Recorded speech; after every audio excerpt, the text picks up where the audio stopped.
আসসালামু আলাইকুম রহমতুল্লাহ।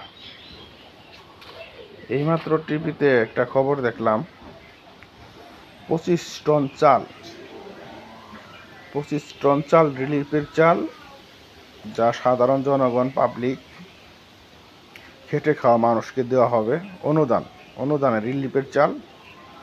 ওই চালগুলা অনুদান আনছে সরকারের কোষাগারে থেকে, আনার পরে ওই চালগুলা কি করছে, ওরা আটক করছে, মজুত করছে। আটক করা বলতে কি, মজুত করছে।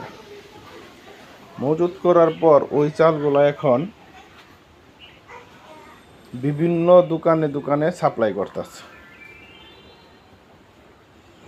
আওয়ামী লীগ সরকার থাকা অবস্থায় এরকম শুনতাম মাঝে মাঝেই আওয়ামী লীগের এমপি মন্ত্রীরা যে রিলিফের চাল, অনুদানের টাকা মেরে দেয়।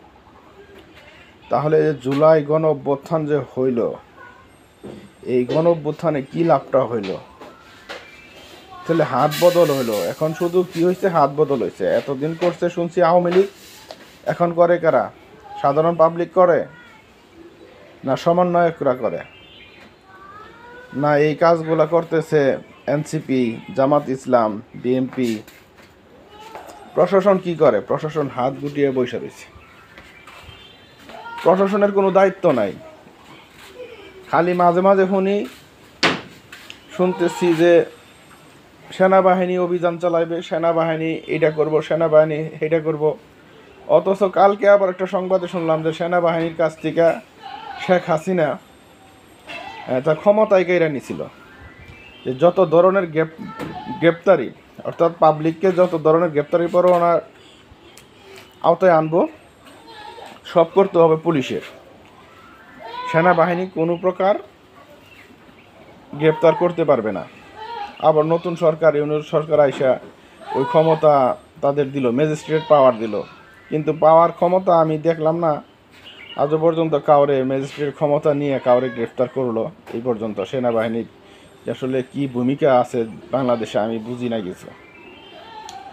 যাই হোক, এই যে 25 টন চাল, এরকম 25 টন তো একটা না, এরকম হাজার হাজার 25 টন চাল দেখেন মাইরা দিতেছে। মাইরা কি করতেছে? সামনে নির্বাচন আসতেছে, কিভাবে নির্বাচন করতে পারবো? জামাত, বিএনপি, এনসিপি আর বিকাশ নুরুর কথা তো কইয়া লাভ নাই। ওর সম্বন্ধে অনেক কিছু শুনছি, বলবো না কিছু, কারো সম্বন্ধে কিছু বলবো না। কারণ মেন কথা হচ্ছে দেশের সম্পদ, জনগণের সম্পদ সুষ্ঠুভাবে বন্টন হবে, এইটাই আমরা চাই।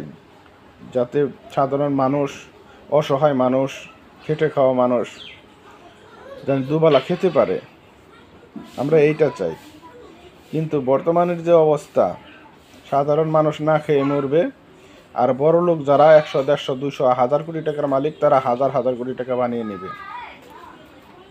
এই জুলাই গণ অভ্যুত্থানের মাধ্যমে কি এইটাই চাইছিলাম আমরা বাংলাদেশে?